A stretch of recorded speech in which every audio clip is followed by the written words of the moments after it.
भाई स्टार्ट कर दी, दोबारा स्टार्ट कर, क्या कर रहे हैं? ठीक है। Good morning, today my topic is communal riots in Haryana. So ये न्यूज़ के अंदर क्यों है अभी? क्योंकि इन जब भी यात्रा निकाली गई थी तो इन राइट्स के अंदर 2 लोग मारे गए थे और काफी लोग घायल हुए थे और 10 पुलिसकर्मियों को भी काफी ज्यादा चोट चोट आई थी। ये जो यात्रा है ये मंडे को स्टार्ट हुई थी और शाम होते होते वायलेंस काफी बढ़ चुकी थी, इसलिए उस एरिया के अंदर इंटरनेट सर्विसेज को सस्पेंड कर दिया था ताकि कोई रॉन्ग इन्फॉर्मेशन को स्प्रेड ना कर पाए। और दूसरी डिस्ट्रिक्ट से फोर्सेस मंगवाई गई थी और जो हमारे होम मिनिस्टर है हरियाणा के मिस्टर अनिल विज, उनकी स्टेटमेंट आई थी। उन्होंने क्लेम किया था कि 3000 से 4000 पीपल अभी मंदिर के अंदर छुपे हुए हैं और 7 बजे तक वायलेंस गुड़गांव के सोना चौक तक पहुंच चुकी थी। अभी ये स्टार्ट कैसे हुई थी वायलेंस? इसमें बीजेपी की प्रेसिडेंट गार्गी कक्कड़ ने अपने कुछ साथियों के साथ ब्रिजमंडल जलाभिषेक यात्रा को शुरू किया था, जो कि नूर डिस्ट्रिक्ट में 1:30 बजे पहुंचने वाली थी, पर कुछ यंग पीपल्स ने स्टोन पेल्टिंग कर दी थी और बीच में इंटरप्ट कर दिया था उस यात्रा को। सो उनके रिलीजियस सेंटिमेंट को हर्ट हुआ और ये जो वायलेंस है काफ़ी ज़्यादा बढ़ गई इसके अंदर। अब वायलेंस जैसे एस्केलेट हुई तो गवर्नमेंट और प्राइवेट व्हीकल्स हैं उनको जो मॉब ने टारगेट किया, सबसे पहले उनको आग लगा दी थी और जो सोना हाईवे है वहां तक वायलेंस पहुंच चुकी थी। पुलिस के ऊपर भी पत्थरबाजी की थी और 2 होमगार्ड्स की डेथ हो गई थी इसके अंदर, कुछ लोग इंजर हुए थे। और इसको कंट्रोल करने के लिए जो पुलिस है वहाँ की और जो फोर्सेस है उन्होंने टीयर गैस का सहारा लिया था और एयर शॉट्स भी फायर किए थे। अब जो 3000 से 4000 लोग थे जो मंदिर के अंदर छुपे हुए थे, उनमें से 2500 लोगों को रेस्क्यू किया गया था। इंटरनेट इसलिए सस्पेंड किया गया था ताकि वहाँ पे शांति और हार्मनी बनी रहे और कोई भी तरह के र्यूमर्स को स्प्रेड ना किया जाए जिससे कि वायलेंस आगे ना बढ़े। और जो नो डिस्ट्रिक्ट में एडिशनल डीएम थे उन्होंने 144 जो नो के एडिशनल डीएम थे उन्होंने 144 सेक्शन को इम्पोज किया था उस रीजन के अंदर। फरीदाबाद, रेवाड़ी और पलवल से फोर्सेस मंगवाई गई थी और दोनों कम्युनिटीज़ के जो पॉलिटिकल लीडर्स और सोशल लीडर्स हैं उनकी मीटिंग 2 से 3 बार करवाई गई, जिसके बाद शांति बनी हुई है। और हरियाणा के सीएम ने भी कहा था कि जिसने भी मिस इन्फॉर्मेशन स्प्रेड की है उनको कड़ी से कड़ी सजा दी जाएगी और उस एरिया के अंदर शांति बनाए रखें। Good morning all of you. Today I am here to discuss about सनातन धर्म। इंडिया में ना मेजोरिटी ऑफ द पीपल है ना वो हिंदू है और वो हिंदुज्म को मानते हैं, पर जो असली में ना जो हिंदुज्म है ना उसका रियल नाम सनातन धर्म है। ये कोई ना रिलीजन नहीं है, ये एक धर्म है जिसमें हमें ये सिखाया जाता है कि हम अपनी लाइफ को कैसे जिए। हमारे संसार में ना ऐसे बहुत अलग अलग लोग हैं और वो अलग अलग धर्मों को मानते हैं, अलग अलग रिलीजन्स को मानते हैं, पर एक्चुअली में ना एक ही धर्म है जिसका नाम है सनातन धर्म। क्योंकि सनातन धर्म ना तो वो मूर्ति पूजा में मानते हैं, ना वो एक भगवान में मानते हैं, ना वो ज्यादा भगवान में मानते हैं। सनातन धर्म हमें ये सिखाता है कि भगवान ना कण कण में वास करते हैं। हमारे ना ज्यादातर सनातन धर्म में 3 भगवानों को अहमियत ज्यादा दी गई है, जिनका नाम है विष्णु, महेश और ब्रह्मा। क्रिश्चियनिटी, हम इस ट्रिनिटी को मानते हैं और क्रिश्चियनिटी में भी ना एक ट्रिनिटी को मानते हैं। जी से मतलब जनरेटर, ओ से ऑपरेटर और डी से डिस्ट्रॉयर। डिस्ट्रॉयर शिव जी भगवान को मानते हैं, ऑपरेटर विष्णु को और जनरेटर ब्रह्मा जी को। जो सनातन धर्म है ना उसके 4 मेन पिलर हैं। जो पहला है वो है ट्रुथफुलनेस। ट्रुथफुलनेस मतलब कि हमें ना कुछ भी हो जाए पर हमेशा सच का साथ देना चाहिए और झूठ कभी भी नहीं बोलना चाहिए। कंपैशन, कंपैशन मतलब हमें ना सॉफ्ट हार्टेड रहना चाहिए और कभी भी वायलेंस नहीं करनी चाहिए और ना ही कभी हेटरनेस को फैलाना चाहिए। ऑस्टेरिटी, इसका मतलब होता है कि हमें अपनी जो लाइफ है ना बहुत ही सिंपल वे में जीनी चाहिए। और क्लीनलीनेस मतलब जहाँ पे हम रहते हैं अपनी बॉडी की भी सफाई रखनी चाहिए, जहाँ पे हम रहते हैं अपने पब्लिक प्लेसेस की भी, और जहाँ पे हम काम करते हैं हर जगह में साफ सफाई रखनी चाहिए। हिंदू धर्म में ना एक ये भी मान्यता है कि यहाँ पे 33 कोटि होते हैं, मतलब कि 33 टाइप के गॉडों का निवास होता है। सनातन धर्म ना असली में बहुत ज्यादा डीप है, इसलिए ना उसको समझना इतना आसान नहीं है। अगर हम ब्यूटी ऑफ हिंदुज्म के बारे में बात करें ना, तो सनातन धर्म, जैसे कि मैंने पहले भी कहा, ये कोई रिलीजन नहीं है, ये एक ऐसा वे है जिसमें ना हम लाइफ को जीते हैं। सनातन धर्म ना प्रकृति से बहुत ज्यादा जुड़ा हुआ है। वो हमें ना पेड़ों को काटना नहीं बल्कि उनकी रक्षा करना सिखाता है। और सनातन धर्म के अंदर ना लोग बहुत सारे पेड़ों की पूजा भी करते हैं, जैसे कि तुलसी। इसकी मेडिसिनल वैल्यू भी बहुत ज्यादा है और हम हमारे धर्म में इसको बहुत ज्यादा अच्छा स्थान भी दिया गया है। दूसरा, हम पीपल के पेड़ की भी बहुत पूजा करते हैं। हिंदुज्म में हमें हमेशा लव को फैलाना सिखाया जाता है, रिस्पेक्ट करना सिखाया जाता है। इसलिए हमारे धर्म में जानवरों को मारना भी अलाउड नहीं होता। और हमारे धर्म को लेके ना बहुत सारे क्रिटिसिज्म भी फैलाए गए हैं, जो कि बिल्कुल भी सच नहीं है। सबसे जो इम्पोर्टेंट और सबसे बड़ा जो क्रिटिसिज्म है ना, वो है कि हिंदुज्म है ना, वो कास्टिज्म को बढ़ावा देता है। पर हमारे धर्म में ना कभी भी कास्टिज्म को बढ़ावा नहीं दिया गया है, क्योंकि हिंदू धर्म में 4 वर्ण माने गए थे, जैसे कि पहला था ब्राह्मण, दूसरा था शूद्र, तीसरा था वैश्य और तीसरा था, चौथा था शूद्र। इसमें ना ये होता था, जो बंदा अपने कर्म के हिसाब से ना अपने वर्णों में आता था। अगर कोई इंसान पढ़ लिख लेते हैं तो वो ब्राह्मण की श्रेणी में आ जाता था। अगर वो कोई लड़ाई का काम करता है तो वो क्षत्रिय बन जाता था। जन्म के आधार पर जाति नहीं थी, जातिवाद नहीं था हमारे धर्म में, वो तो सिर्फ कर्म के बेसिस पे था। दूसरा जो है क्रिटिसिज्म है, वो ये माना जाता है कि लड़कियों को सनातन धर्म में अपवित्र माना जाता है जब उनको मेंस्ट्रुएशन होते हैं। पर असलियत में ऐसा नहीं है। हमारी एक बुक है जिसमें ये लिखा हुआ है कि अगर किसी लड़की को पीरियड्स होते हैं तो उसे किन किन चीज़ों से परहेज करना चाहिए, या फिर उसे कुछ क्या क्या चीज़ें नहीं करनी चाहिए। उसमें से एक चीज़ें ये है कि उसे क्या क्या खाना नहीं खाना चाहिए, और उसमें से सबसे बड़ा जो है कि लड़की का शरीर वीक हो जाता है, जिस वजह से उसे नहाने से भी मना किया जाता है। और हिंदू धर्म में ये मान्यता है, अगर आपको मंदिर में जाना है तो आपको नहा के जाना होगा। इसलिए इसका यह मतलब नहीं है कि हिंदू धर्म में मेंस्ट्रुअल गर्ल को अपवित्र माना जाता है। वो सिर्फ इसलिए उनको मना किया जाता है कि हिंदू धर्म में नहा के ही मंदिर जाना होता है। अगर कोई मेल भी नहीं नहाया हुआ तो वो भी हिंदू मंदिर में नहीं जा सकता। हिंदू धर्म में यह मान्यता है कि जितना एक ब्रह्मचर्य लड़का प्योर होता है ना, उतना ही प्योर एक मेंस्ट्रुअल गर्ल भी होती है। जो थर्ड क्रिटिसिज्म है ना, वो ये है स्त्री प्रथा। कहते हैं कि स्त्री प्रथा ना हिंदुज्म का सबसे बड़ा कलंक है, और हिंदुज्म में ये जानबूझ के लड़कियों को क्या करते थे, स्त्री प्रथा के अंदर लड़कियों को उनके हस्बैंड के मरने के बाद उनको उनके साथ में जला दिया जाता था, वो भी जिंदा, और उनके विल के खिलाफ। पर ऐसा नहीं था। कुछ लड़कियां थी जो अपने हस्बैंड के बिना रह नहीं सकती थी, इसलिए उन्होंने खुद ने अपनी जान दे दी थी। पर हिंदुज्म में कभी भी उनको फोर्स नहीं किया जाता था। और जो स्त्री प्रथा ना स्टार्ट हुई थी गुप्ता पीरियड से, और हिंदुज्म तो इससे बहुत ज्यादा पुराना है।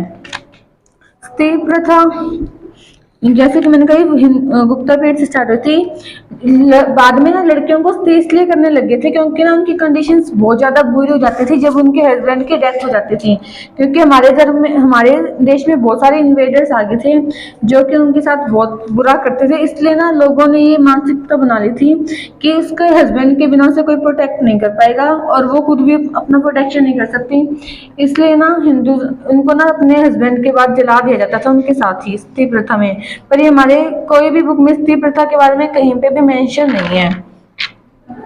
अगर हम बात करें तो जो हमारा धर्म है वो ना बहुत ज्यादा साइंटिफिक है, क्योंकि ये कोई अंधविश्वास पे टिका नहीं हुआ, ये बहुत ज्यादा साइंटिफिक है। कैसे? हमारे ना हिंदू धर्म में ये मान्यता है, अगर कोई शुभ कार्य पे जा रहा है ना तो उसको दही और शक्कर खिलाया जाता है। बहुत सारे लोग मानते नहीं इस चीजों में, वो कहते हैं ये क्या अंधविश्वास है। पर असलियत में अगर कोई सुबह सुबह दही और शक्कर खाता है ना तो उससे बॉडी का ग्लूकोज लेवल मेंटेन रहता है, जिसकी वजह से उसे चक्कर भी नहीं आते हैं और उसकी बॉडी भी एक्टिव रहती है। ये इसके पीछे साइंटिफिक रीजन है कि हिंदू धर्म में जब भी कोई शुभ कार्य पे जाता है तो उसे दही और शक्कर खिलाई जाती है। दूसरा, हिंदू धर्म में ना ज्यादातर मंदिर में ब्रॉन्ज या फिर कॉपर की कोई और अलग की ना घंटियां होती है। जब वो घंटियां पर बजाते हैं ना तो उनसे कहते हैं माइक्रोब्स जो भी होते हैं ना एयर के अंदर, वो सारे डिस्ट्रॉय हो जाते हैं, क्योंकि कॉपर की एक प्रॉपर्टी है। तो आपको पता चल सकता है कि हमारा जो सनातन धर्म है वो कितना ज्यादा साइंटिफिक है। और इसमें ना हमारे धर्म में बहुत ज्यादा एडवांसमेंट भी है। जैसे कि गोलापुर में ना एक महालक्ष्मी का मंदिर है, जिसमें ना इक्विनॉक्स के दिन, इक्विनॉक्स होते हैं जब ना दिन और रात बराबर होती है, दो इक्विनॉक्स के दोनों दिन माता के चरणों के ऊपर सनरेज पड़ती हैं। तो आपको ये भी पता चल सकता है कि उस टाइम में हमारे जो सनातन धर्म के जो लोग थे वो कितने ज्यादा डेवलप्ड और टेक्निकल थे। इंडिया में ना जो, अब अपन बात करते हैं कि एटम की, तो सबसे पहले ना एटम के बारे में भी ना एक ऋषि ने बताया था जो कि सनातन धर्म को ही फॉलो करते थे। उनका नाम महर्षि कन्नड़ था। उन्होंने एटम को सबसे पहले कण बताया था और उन्होंने एटम की थ्योरी बहुत पहले दे दी थी और ये बात मान्य भी है। जो कुरान है ना उसमें ये माना जाता है कि अर्थ है ना वो फ्लैट है और उसे कोई भी क्रॉस से फिर पास नहीं कर सकता है, सिर्फ अल्लाह ही उसे पास कर सकता है। कुरान में कुछ ऐसी मान्यताएं हैं पर ये गलत है। जैसे कि अब हमें पता है कि अर्थ ना गोल शेप में है, तो ये हमारे बहुत पहले ही बता दिया था जो हमारे भगवान थे उन्होंने, कि अर्थ गोल शेप की है। और जो मून है ना उसकी खुद की लाइट नहीं है। ये भी हमारे यजुर्वेदा वेद में वर्ष चैप्टर 23 के वर्ष 10 में बताया गया है कि मून की खुद की लाइट नहीं है। जो हमारे भगवान है श्री कृष्ण, उन्होंने भी मल्टी यूनिवर्स का कॉन्सेप्ट बहुत पहले दे दिया था, जो कि अभी भी अपने साइंस इसका खुलासा ढंग से कर नहीं पाई है। और ये जो सबसे पहले फर्स्ट टाइम ट्रेवलर थे वो भी एक, और जो हमारे हिंदुज्म में ये जो फर्स्ट टाइम ट्रेवलर है ना वो भी ककभूषण ही है। तो आप देख सकते हो कि जो सनातन धर्म है ना वो कितना ज्यादा एडवांस है। और ना एक टेम्पल है तमिलनाडु में, वहां पे ना कुछ कार्विंग्स की गई है, उसमें ना पूरी फर्टिलाइजेशन के प्रोसेस को दिखाया गया उन कार्विंग्स के थ्रू। तो आप देख सकते हो कि बिना माइक्रोब्स के भी हमारे ऋषि मुनियों ने वो सारी प्रोसेस जो आज अपन डिस्कवर कर रहे हैं वो हमने हजारों साल पहले ही दिखा दी थी। तो this is the beauty of Sanatan Dharma. Thank you. Good morning everyone. Today I am here to represent my views on economy that we should follow in India. Generally there are two types of economy, capitalist economy and socialist economy. Meaning of capitalist in India. In India, capitalist meaning business and industry that produce the good and services for the purpose of profit. मतलब कि capitalist में सिर्फ हम profit की मात्रा को ही देखते हैं और कुछ नहीं देखते। इसके अंदर हम सोशल वेलफेयर नहीं देखते हैं। कैपिटलिज्म जो है इसके अंदर लैंड, लेबर, कैपिटल और नेचुरल रिसोर्सेज जो है इसके अंदर ये मेन होते हैं। जो प्रोडक्शन है ऑल गुड एंड सर्विसेज की, उसके अंदर मार्केट की डिमांड एंड सप्लाई को देख के की जाती है। कैपिटलिज्म इन इंडिया, इसके अंदर जो इम्पोर्टेंट रोल प्ले करते हैं वो है private ownership, forces of market, profit is, और प्रॉफिट जो इनका मेन मोटिव होता है प्रोडक्शन करने का। नेक्स्ट इकोनॉमी आ जाती है हमारे पास सोशलिस्ट। सोशलिस्ट इकोनॉमी में हमारे पास पॉलिटिकल, सोशल और इकोनॉमिक बिलीफ होता है जो जिसके अंदर की इकोनॉमिक और सोशल ओनरशिप का मिक्सचर होता है। इसके अंदर हम प्रोडक्शन जो है वो प्रॉफिट के लिए नहीं करते बल्कि सोशल वेलफेयर के लिए करते हैं। और इसके अंदर हम ये भी देखते हैं कि हमारी इकोनॉमी में सभी को इक्वल राइट मिले। इंडिया जो है ये कैपिटलिज्म एंड सोशलिज्म दोनों को फॉलो करता है, इसलिए it is also known as mixed economy. जो कैपिटलिज्म है इसकी इम्पोर्टेंस है इक्वालिटी। अगर हम कैपिटलिज्म को फॉलो करते हैं तो इसके अंदर हर पर्सन जो किसी भी बैकग्राउंड को फॉलो करता है उसके पास राइट है कि वो अपने ड्रीम को कंप्लीट कर सके। फ्रीडम, बहुत से पीपल हैं बिजनेस की लाइन में जो वो चाहते हैं वो कर सकते हैं, लेकिन सोशलिज्म में ऐसा नहीं होता है। सोशलिज्म में जो गवर्नमेंट कहती है वही प्रोडक्शन की जाती है। इनोवेशन, अगर हम सोशलिज्म को फॉलो करते हैं तो उसके अंदर जो गवर्नमेंट सोचती है वही होता है, लेकिन कैपिटलिज्म में डिफरेंट पर्सन जो है अपनी दिमाग से इनोवेशन करता है, डिफरेंट न्यू आइडियाज़ वो लेके आते हैं प्रोडक्शन के लिए। एफिशिएंसी, कोई भी कंपनी या फिर्म जो है कैपिटलिस्ट सोसाइटी पे बेस्ड है तो वो एफिशिएंट वर्क करता है क्योंकि उसे पता होता है कि मैं जितना काम करूंगा उतना ही मुझे प्रॉफिट जनरेट होएगा। लेकिन सोशलिज्म में ऐसा नहीं होता। सोशलिज्म में उन्हें पता है कि हमारी सैलरी फिक्स होती है तो वह इतना काम नहीं करते। अब सोशलिज्म के हमारे पास बहुत से ड्रॉबैक्स हैं, जैसे इसके अंदर हमारी इकोनॉमी लिबरलाइज्ड नहीं होती, हमारे पास फ्रीडम नहीं होती कि हम कोई भी काम अपनी मर्जी से कर सके। पब्लिक ओनरशिप में जो आउटपुट ऑफ प्रोडक्शन है उसके अंदर सारी की सारी गवर्नमेंट ही जो व्यूज़ देती है उसके ऊपर ही हमें। सोशलिज्म जो है इंडियन कॉन्स्टिट्यूशन के अंदर ये जो है प्रियम्बल के अंदर डेवलप हुआ था 42nd अमेंडमेंट एक्ट ऑफ 1976 के द्वारा, जब हमारे गुड मॉर्निंग एवरीवन। मेरा टॉपिक है animal protection act.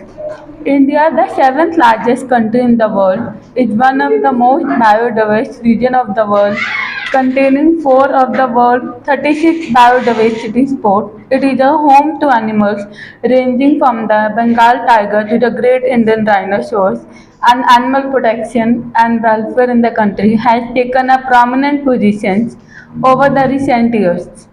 Protection of animals is enshrined as a fundamental duty in Indian Constitution, and there exists several animal welfare legislation in India, such as Prevention of Cruelty to Animals Act 1960 and the Wildlife Protection Act 1972 at the central level, and the Cattle Protection Act and cow slaughter prohibition legislation at the state level. The Indian Penal Code (IPC) 1860 is the official criminal code of India, which covers all the substantive aspects of criminal law. Section 428 and Section 429 of the IPC provide punishment for all acts and cruelty such as killing, poisoning, maiming, and rendering useless of animals. The Constitution of India 1960 makes it the duty of every citizen of India to protect and improve the natural environment, including forests, lakes, rivers, and wildlife, and to have compassion for all living creatures. This constitutional duty of animal protection is supplemented by the directive principles of state policy under Article 428. The Basic Cruelty Act of India is contained in the Prevention of Cruelty to Animals Act 1960. The objective of the Act is to prevent the infliction of unnecessary pain or suffering of animals and to amend the law relating to the prevention of the animal. The Government of India established the Animal Welfare Board of India with some of the following functions: advising the central government regarding amendment and rule to prevent unnecessary pain while transporting animals or performing experiment on animals, encouragement of financial assistance, rescue home, and animal shelter for old animals, advising the government on medical care and regulation for animal hospitals, imparting education and awareness on humane treatment of animals, advising the central government regarding general matter of animal life. The 42 Amendment to the Indian Constitution in 1976 was a progressive step toward laying the groundwork for animal protection in India. The Constitution provisions established the duty of animal protection have resulted in the enactment of animal protection legislation both at the central and the state level. Most notable of which being the Prevention of Cruelty to Animals Act 1960. However, a sensitive reform still need to take place in this regard to provide a strong animal protection law for India. Thank you. Good morning. मेरा आज का topic है geomorphology, जिसके अंदर हम लोग study करेंगे अर्थ के इंटीरियर को और उसके एक्सटीरियर को।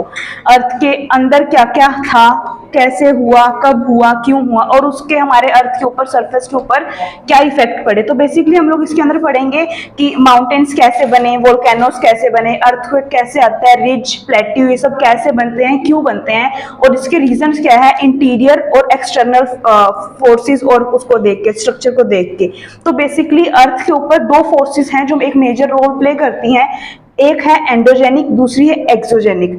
ठीक है, अर्थ क्रस्ट और इसकी सरफेस है वो कॉन्टिन्यूस चेंज हो रही है इन दो फोर्सेस की वजह से, एक एंडोजेनिक फोर्सेस और एक एक्सोजेनिक फोर्सेस। हमें ये पता होना चाहिए कि दोनों फोर्सेस होती है कि एंडोजेनिक फोर्सेस वो होती हैं जो interior of the earth surface, जो सरफेस के अंदर वर्क करती है और अंदर काम करती है, अंदर चलती है। एक्सोजेनिक फोर्सेस वो होती हैं जो अर्थ सरफेस के ऊपर चलती है और ऊपर काम करती हैं।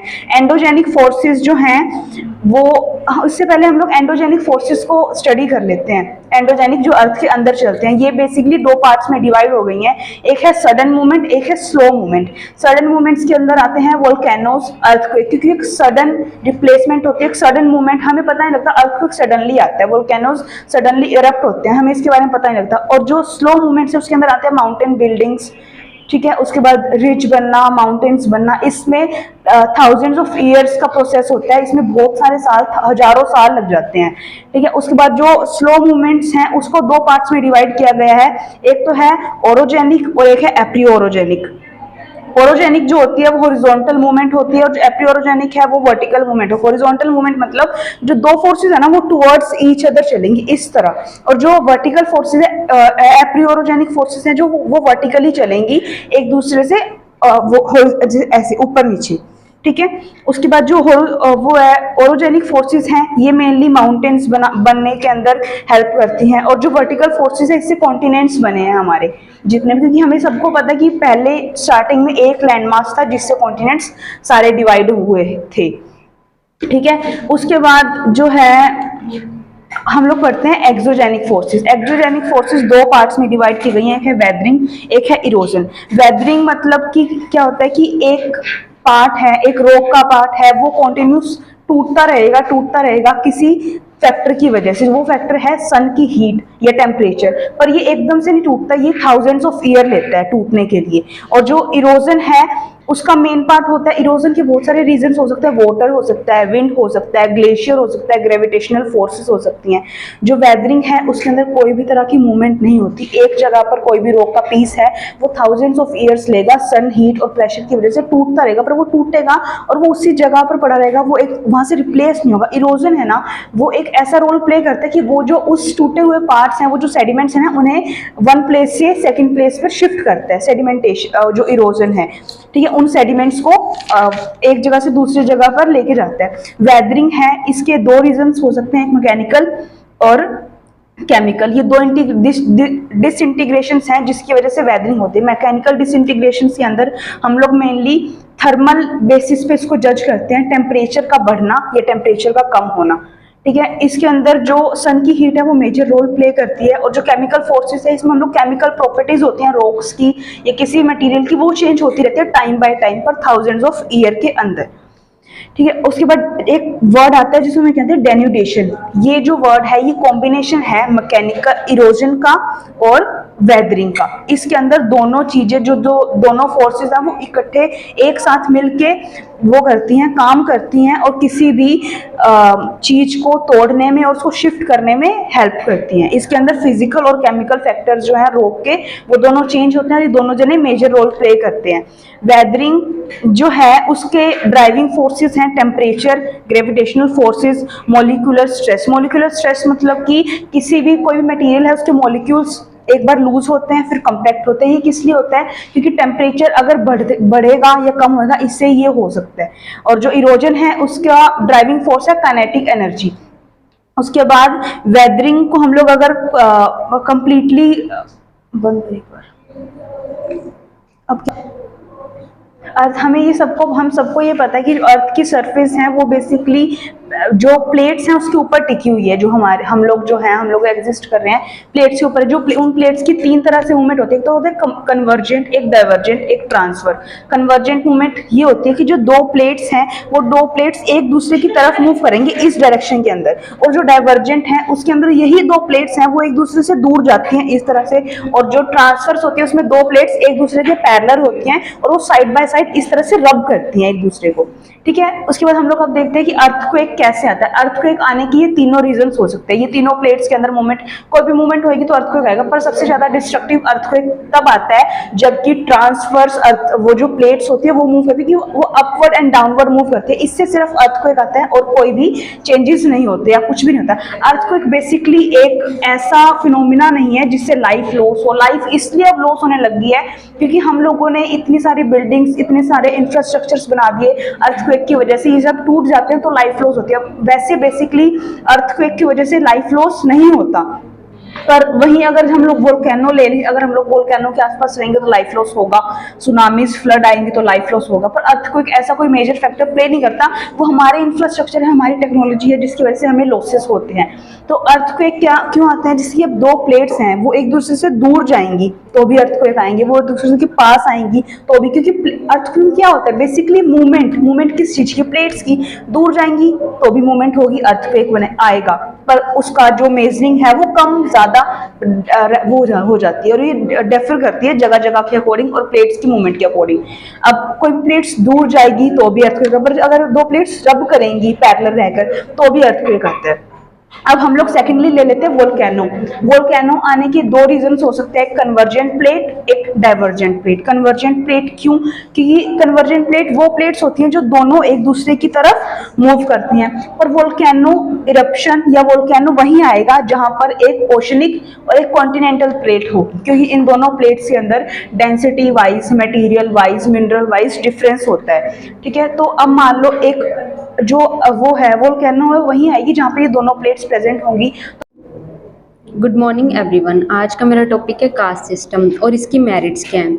तो बेसिकली कास्ट सिस्टम का मतलब होता है अगर किसी व्यक्ति ने किसी परिवार में जन्म लिया है तो उसके एंसेस्टर्स की जो जाति होती है ना, वही उसकी जाति भी मानी जाती है। इसका मतलब जाति का जो निर्धारण है जन्म से ही होता है, ना कि कर्म से।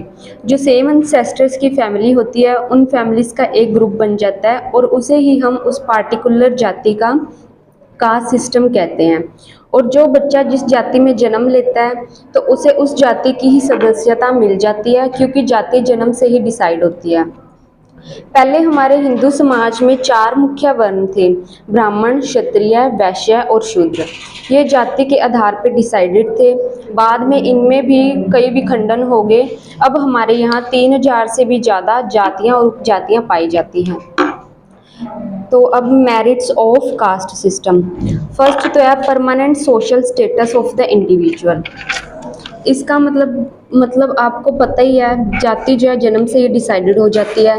तो जैसे कि व्यक्ति किसी विशेष जाति के परिवार में जन्म लेता है तो उसका सोशलिस्ट स्टेटस वही डिसाइड हो जाता है, और ये सोशलिस्ट स्टेटस परमानेंट होता है। अगर कोई व्यक्ति मैरिज के बाद किसी और विलेज या सिटी में भी शिफ्ट हो जाता है तो भी उसका स्टेटस ख़त्म नहीं होता, और क्योंकि जिस व्यक्ति में जिस जाति में उसने जन्म लिया है वही उसकी जाति कहलाएगी। फॉर एग्ज़ाम्पल, अगर किसी ने ब्राह्मण जाति में जन्म लिया है, चाहे वो अच्छे काम करे या बुरे, लेकिन उसका जो सोशल स्टेटस है वही रहेगा, लोग उसे अच्छी जाति का ही मानेंगे। सेकंड है रेगुलेशन ऑफ बिजनेसेस। मतलब हर जाति का कोई ना कोई बिजनेस पुराने टाइम से ही चला आ रहा होता है। जैसे कि जो ब्राह्मण है वो ज़्यादातर पुरोहित और धार्मिक अनुष्ठान कराने का ही काम करते हैं या टीचर होते हैं। जो क्षत्रिय होते हैं वो माना जाता है कि लड़ाई करने में निपुण होते हैं, और जो वैश्य हैं वो बिजनेस चलाने में और हिसाब किताब रखने में बहुत ही निपुण होते हैं। वैश्यों में ऐसे चलता है कि जो पिता अगर कोई बिजनेस कर रहे हैं ना तो उनका बेटा भी वही बिजनेस संभालता है, उनको और बिजनेस करने की कोई नीड ही नहीं होती।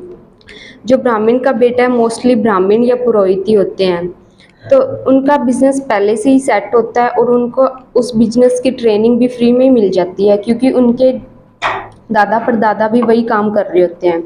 और थर्ड है सोशल सिक्योरिटी। आज के एज में सोशल सिक्योरिटी बहुत इंपॉर्टेंट है, क्योंकि इंसान की लाइफ में अप्स एंड डाउन्स आते रहते हैं।